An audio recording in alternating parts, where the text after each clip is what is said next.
Californian doctor and medical ethics expert Aaron Kheriaty, author of the brilliant new book, The New Abnormal, The Rise of the Biomedical Security State, which describes the, quote, new religion of health combined with state power as probably the most efficient of its kind that Western history has ever known.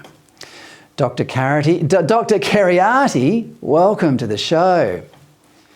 Thanks, Fred. Great to be with you. Thank you for that kind introduction. It's a pleasure, and I thoroughly enjoyed the book and highly recommend it. Now, Aaron, you were working at the University of California in Irvine in 2021 when vaccine mandates were introduced. You had already recovered from the virus at that point and argued you had natural immunity, which was either as good or even better than the vaccine.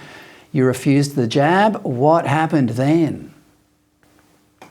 So I refused the jab and I challenged the university's vaccine mandate in federal court here in the United States and made an argument that my constitutional rights were being violated by their policy.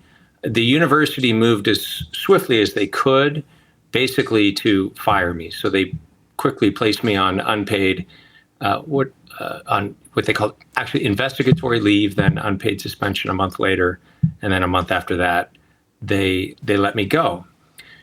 And just to put this into context, I was a full professor at the university in the School of Medicine. So I had advanced through the academic ranks. I taught courses to the medical students across all 4 years of their medical training curriculum. And I also directed the medical ethics program at the university. So that involved chairing the ethics committee in the hospital, getting involved in various ethics policies at the university, not just at the Irvine branch campus where I worked, but all 5 of the campuses in California that had hospitals.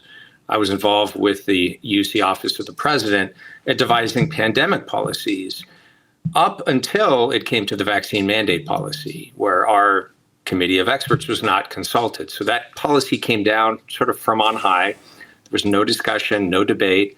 I published a piece in a newspaper here, the Wall Street Journal, to try to get a conversation going, arguing that university vaccine mandates were unethical. And shortly after I published that piece, the university went ahead and finalized their vaccine mandate. And I just felt at that point that it wasn't enough just to publicly criticize the policy in writing in the newspaper. But given my position as head of bioethics, I thought I needed to actually try to do something to change the policy. So that was the reason for the lawsuit. I was seeing colleagues of mine being steamrolled by this policy. I was seeing nurses that had given decades of service to, in the hospital, caring for patients, including during the pandemic when everyone else was staying at home, getting fired because they exercised their right of informed consent to decline the vaccine. This wound up being quite a prolonged legal case, and as you say, you were interacting with colleagues who were in a similar situation. You describe in the book that it wasn't, you're making it sound reasonably simple, but it was an awfully difficult time for you. You're a father of how many kids have you got?